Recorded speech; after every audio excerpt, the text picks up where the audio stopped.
solotecs e legaltecs de todo o Brasil, mas também nos coloca aqui em comunhão os colegas advogados, escritórios de advocacia, departamentos jurídicos e também instituições jurídicas, né? Hoje a gente veio falar de um case de jurimetria, tem sido um assunto bastante debatido no mercado, né? E que teve aí nos últimos anos vamos dizer assim, virou a menina dos olhos, né? Então a FINT tem feito um trabalho muito interessante e eu queria agradecer vocês aqui pelo interesse em nos ouvir, entender o que a FINT vem fazendo nesse sentido e trazer um case que vai ser bem bacana.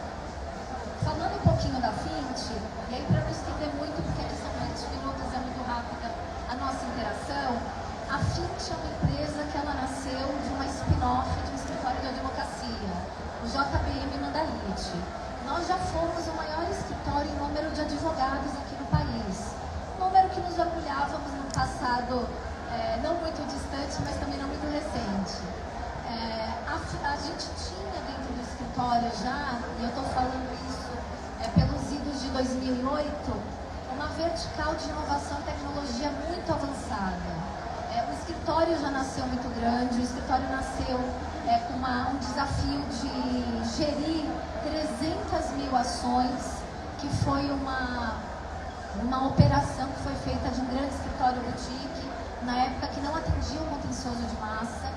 Então o JBM Mandalite, o nosso escritório, nasceu com uma missão no dia seguinte de ter que colocar 300 mil ações e através de sistemas e pessoas gerir e tocar essas ações. Num dado momento, o escritório conseguiu, por meio de investimento e muita visão dos seus sócios, conseguiu construir soluções inovadoras desde um sistema próprio de gestão de processos até robôs, automatizações, que a gente saiba foram as primeiras no mercado, e também uma já incipiente lá, uma dedicação à inteligência artificial. Nós começamos a investir em inteligência artificial em 2008, quando o mercado ainda não falava disso. Parecíamos lunáticos, gente louca, que estava tratando de um assunto que ainda não era muito conhecido. Passado isso um pouquinho, para vocês entenderem o contexto, né, da nossa história que nós vamos apresentar hoje, eu acho que pode passar. Eu vou trazer um retrospecto de alguns marcos que foram muito importantes para a nossa história. Em 2013, nós tivemos, e nós não sabíamos disso, hoje, a gente olhando aqui 2022, quase as vésperas de 2023, a gente entende um pouco mais até a nossa própria história. Em 2013, nós fomos chamados por uma grande resseguradora para que nós pudéssemos mapear todas as ações do Brasil relacionadas ao tema da saúde e planos médicos, em que a gente trouxesse para elas questões de danos morais, litigância de má-fé e multa diária. Naquela época, falando de 2013, nós subimos automações, não estou falando de inteligência artificial, estou falando de robô, subimos automações ao site dos tribunais e trouxemos 70 mil ações. Dessas 70 mil ações, nós começamos uma fase de refinamento. Houve um primeiro refinamento que nos levou a 40 mil ações e um segundo refinamento que nos levou a 13.362 ações. O meu CEO nunca me deixa esquecer esse número, porque 13.362 ações é ação pra caramba, né? Então nós chegamos nesse número de 13.362 ações e fizemos um trabalho aqui que teve dois caminhos importantes, inclusive na trajetória da nossa empresa.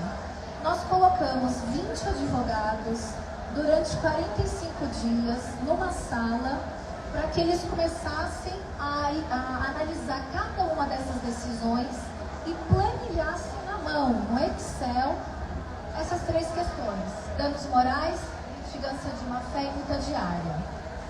Enquanto esse corpo de advogado fazia isso, e fazia isso com maestria, porque advogado não erra, né? A gente já tinha um motor de inteligência artificial na sua versão beta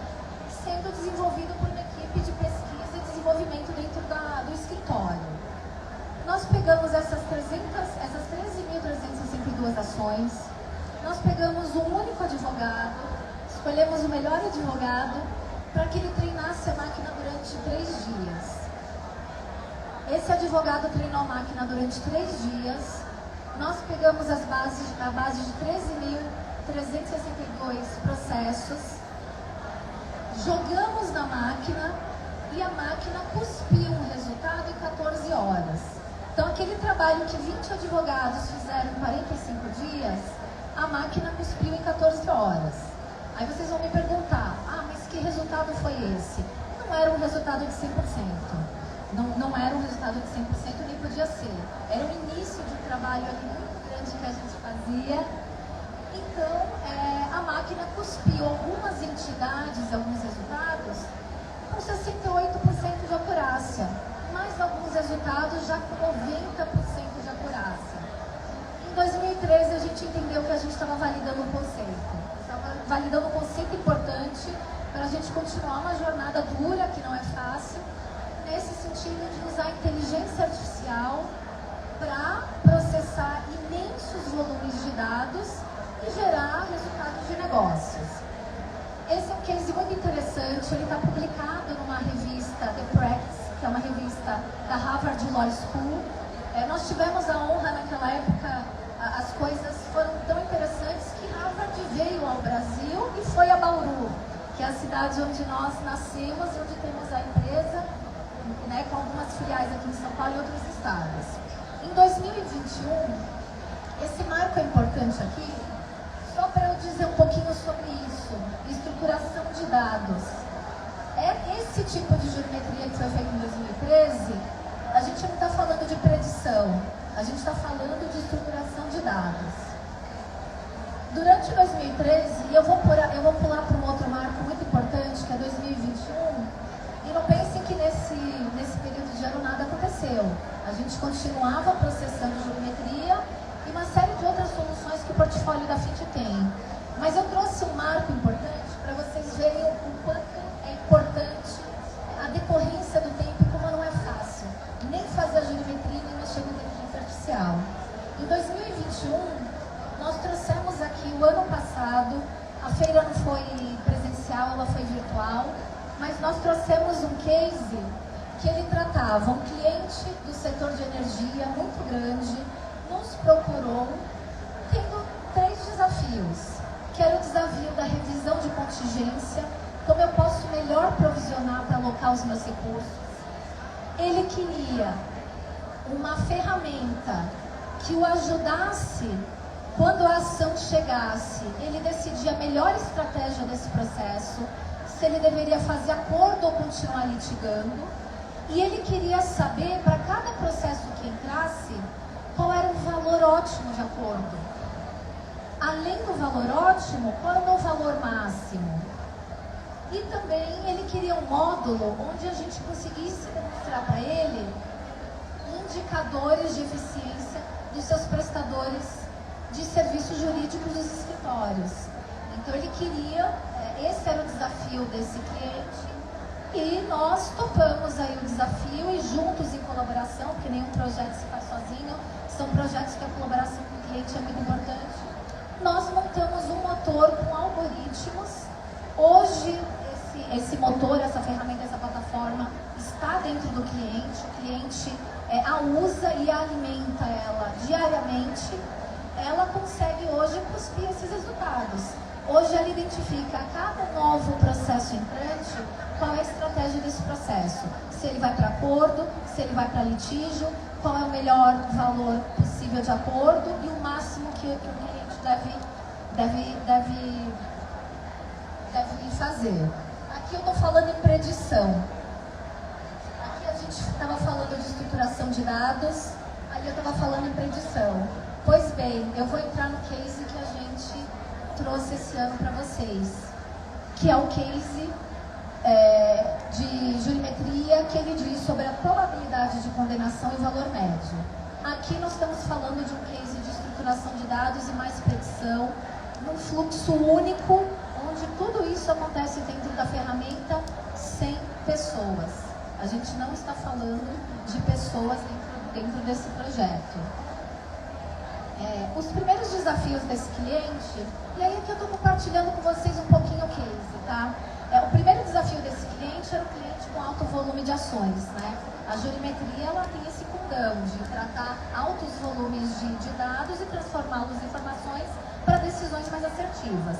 O nosso cliente, ele tem o que é comum aos nossos clientes, alto volume mensal de novas ações, uma política de acordos baseada em critérios que os próprios escritórios definiam, sem ter o que é o melhor critério ali de acordo. Cada escritório definia. E também a pouca celeridade e assertividade já na definição da estratégia desses entrantes. Vocês imaginam companhias que entram 10 mil ações por mês, né? E pessoas tendo que decidir a melhor estratégia. Então esses eram os desafios e são desafios comuns a todo setor que trata do contencioso, do volume de massa no jurídico. Aqui eu trouxe para vocês, e muitos de vocês já conhecem, mas é muito legal poder compartilhar um pouco essa estrutura. Dentro desse nosso projeto hoje, a gente tem as fases de upload dos documentos. Então hoje nesse cliente, o cliente sobe os seguintes documentos: mandado de citação, petição inicial, sentença e acórdão. Ele faz o upload desses documentos na nossa plataforma, a plataforma recebe esses documentos, é ocerizado esses documentos, e aqui lembrando que a ocerização é a leitura de imagens que transforma em texto. Estamos ainda falando de inteligência artificial. Oceriza esses documentos e aí a gente começa a falar em inteligência artificial. Aqui, classificador de documentos. Aqui eu preciso ter inteligência artificial. Eu já tenho uma inteligência aqui que reconhece se o que está subindo é um mandado de citação, se é uma petição, se é uma sentença ou se é um acórdão. Ele classifica esses documentos e aí a gente vai ver, ele entra na fase de leitura de iniciais e citações, depois leitura de sentenças e leitura de acórdãos. E aí a gente começa o trabalho de interpretação, entendimento, que não é só a extração de palavras, mas a compreensão do contexto, e a máquina começa a extrair dados cadastrais e começa a identificar. Vejam, causa raiz, para sentenças extrai os dados cadastrais, e isso é muito comum, hoje o mercado já faz isso muito bem. Agora isso daqui, identificação de causa raiz, não é trivial. Compreensão de fundamento dentro da sentença feita por máquina, isso também não é trivial. E compreensão de fundamento aqui dos acordos. Então essa é a estrutura do nosso projeto hoje, dessa plataforma que está no cliente. Eu trouxe aqui para vocês alguns exemplos. Um mandado de citação, né? Então como é que a máquina funciona? Ela estrutura os dados cadastrais, então ela puxa aqui, ó, qual o ativo, número de processo, comarca, juiz, todas essas informações. Volta só um pouquinho, ok. Começou a compreender como que o projeto de jurimetria realmente se realiza, e então é muito importante a gente dizer isso, sobre essa fase. Essa é uma fase dedicada e delicada. Sem dados e insumos estruturados, o resultado da jurimetria lá na frente vai naufragar. Então a gente tem hoje uma atenção muito grande a essa área. Eu estou aqui com o Fernando Durão, nosso diretor de eficiência jurídica, que é o guardião e responsável por tudo isso, e ele sabe o quanto é difícil a gente estruturar esses dados. A hora que a gente chega na fase de predição, essa é uma fase super gostosa de se falar sobre ela. O que acontece? Todos aqueles dados que foram estruturados desse trabalho que vocês viram, ele começa a entrar numa outra dinâmica. Então, a máquina começa a receber os dados estruturados, ela faz um saneamento e preparação de dados, e é importante dizer, eu não sou tecnóloga, tá? Eu sou advogada, mas a gente lida lá com toda a nossa equipe de desenvolvedores, cientistas de dados. E isso daqui é uma loucura, tá? Essa parte de saneamento, preparação de dados, análise e processamento de dados, são vários datasets, né, montes de informações para gerar um modelo, outros tipos de informações separadas para validar os modelos, porque a inteligência artificial ela pode se viciar no resultado. Então, isso daqui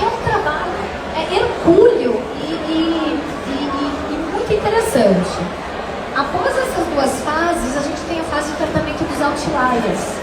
Um outlier é aquilo que sai fora da normalidade daquilo que a gente está vendo e ele pode causar uma anomalia nos resultados da geometria.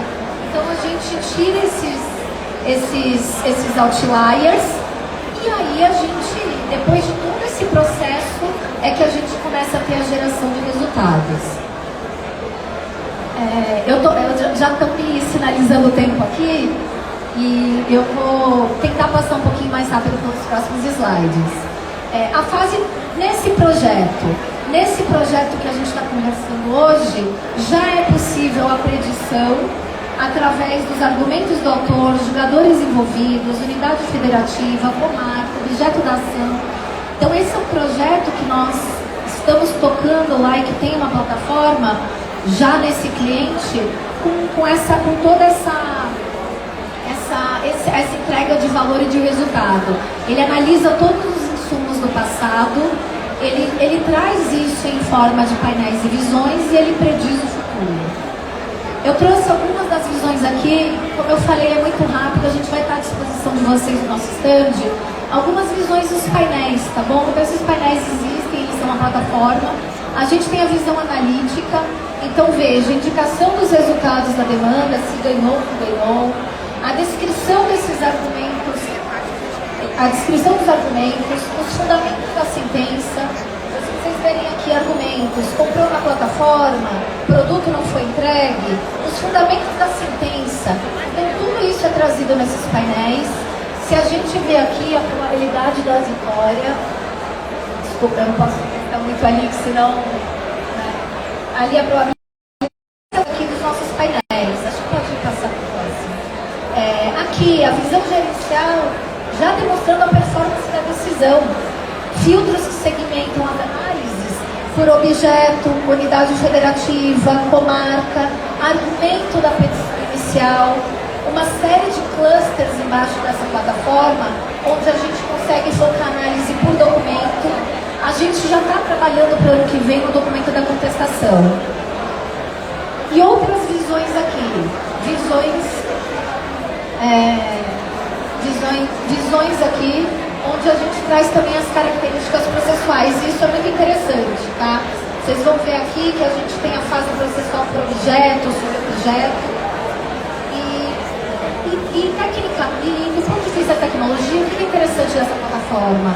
Uma plataforma 100% web, a FIT trabalha também com projetos on-premises, mas essa é 100% web, ela está hospedada em nuvem. Os perfis dessa plataforma são segmentados de acordo com os usuários, então o cliente define que usuário vê o quê, e ela tem uma integração com sistemas, né? O interessante é que isso seja integrado ao RP, ao OG, o sistema de gestão de processos, né? Enfim, toda essa integração sistêmica. E aí eu queria finalizar dizendo para vocês um pouquinho sobre os benefícios, né? Benefício aqui, dados estruturados, saneados, a indicação da taxa de condenação para auxiliar a definição da estratégia em relação a esse processo, a estimativa dos valores médios de condenação para uma orientação de política de recursos e de acordos. A FIT faz muito projeto nesse sentido, de definição de políticas de recursos e acordos. Eu estou com o Belo aqui, nosso responsável por uma área de operações legais que tem projetos muito interessantes. Um ambiente gerencial com todos os indicadores e como essas ferramentas são alimentadas o tempo todo, a inteligência artificial está cada vez mais apurada, né? E o estímulo à cultura data-driven que é o que a gente está buscando. Algumas provocações aqui para vocês. Eu acho que hoje é um encontro nosso aqui. Nós sempre gostamos de fazer algumas provocações e são algumas perguntas que vocês podem pensar. Qual a eficiência dos subsídios utilizados? Como eu posso construir a melhor matriz de acordos? Como eu posso construir a melhor matriz de recursos? Como melhor usar a jurisprudência? Como melhorar os meus critérios de provisão? Hoje a máquina já diz a sugestão de provisão naquele case, no segundo case que nós fizemos no ano passado. Então essas são algumas perguntas que ficam, porque estamos todos nós pensando em como tornarmos os jurídico cada vez mais estratégico. Então eu queria agradecer a presença de cada um de vocês, obrigado pelo interesse em conhecer o que a Fint vem fazendo. A gente está com o stand ali no corredor e foi um prazer imenso, tá bom? Muito obrigada a todos vocês.